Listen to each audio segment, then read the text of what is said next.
Hi అండి, నమస్తే. నేను మీ రాధిక. వెల్కమ్ బ్యాక్ టు లింక్సాన్ రెసిపీస్ అండ్ బ్లాగ్స్. నేరేడు పండ్లను అతిగా తింటే ఏమవుతుంది?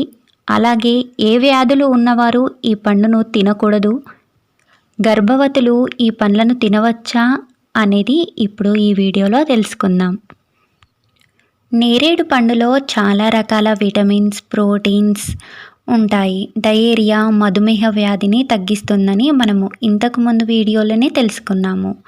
మీకు కావాలనుకుంటే ఆ వీడియో డిస్క్రిప్షన్లో కామెంట్ బాక్స్లో పిన్ చేస్తాను. ఈ నేరేడు పండు మంచిదని అందరూ అతిగా తింటారు, కానీ దీనివల్ల కొన్ని సమస్యలు కూడా వస్తాయి. ఈ నేరేడు పండ్లను అతిగా తినడం వల్ల రక్తపోటు, జీర్ణ, చర్మ, శ్వాస సమస్యలు వస్తాయి. అందుకే రోజుకో 4 నుంచి 5 పండ్లు మాత్రమే తీసుకోవాలి. వగరు, తీపి కారణంగా గొంతులో నొప్పి రావచ్చు. అందుకే సీజన్ మారుతున్నప్పుడు ఎక్కువగా ఈ పండ్లను తీసుకోకూడదు. ఏ వ్యాధులు ఉండడం వల్ల ఈ పండు తీసుకోకూడదో ఇప్పుడు తెలుసుకుందాం. ఉబ్బసం ఉన్నవారు ఎక్కువగా ఈ నేరేడు పండు తినడం వల్ల ఊపిరి ఆడకపోవచ్చు. ఇది దీర్ఘకాలికంగా తీవ్రంగా ఉండవచ్చు.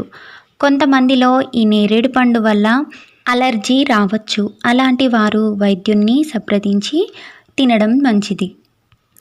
ఈ నేరేడు పండులో అధిక ఖనిజాలు, ప్రోటీన్స్ కారణంగా బలహీనమైన జీర్ణ వ్యవస్థ ఉన్నవారు ఈ పండు తింటే కడుపు నొప్పి రావచ్చు. ఉబ్బసం ఉన్నవారు, అలర్జీ ఉన్నవారు, బలహీనమైన జీర్ణ వ్యవస్థ ఉన్నవారు వైద్యుల్ని సంప్రదించి తినవచ్చు.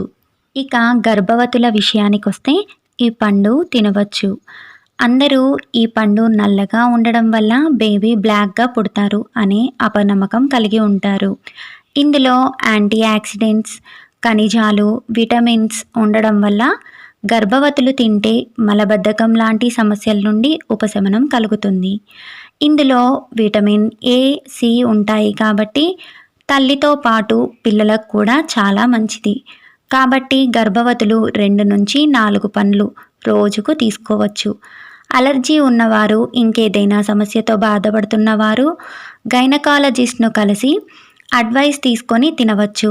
గర్భిణీలకు బీపీ ఎక్కువగా ఉన్నవారు ఈ పండు తీసుకోవడం వల్ల బీపీని తగ్గించి నార్మల్గా మెయింటెనెన్స్ చేసేందుకు ఒక ఔషధంలా ఉపయోగపడుతుంది. నేరేడు పండు వల్ల అనేక ప్రయోజనాలు ఉండడం వల్ల దీన్ని ఒక అద్భుత ఫలంగా చెప్పవచ్చు. కానీ అతిగా మాత్రం తీసుకోకూడదు. దీనిని తగినంత మాత్రమే తీసుకుంటే అందరూ తినవచ్చు. ఈ వీడియో మీకు నచ్చినట్లయితే తప్పకుండా ఒక లైక్ చేయండి.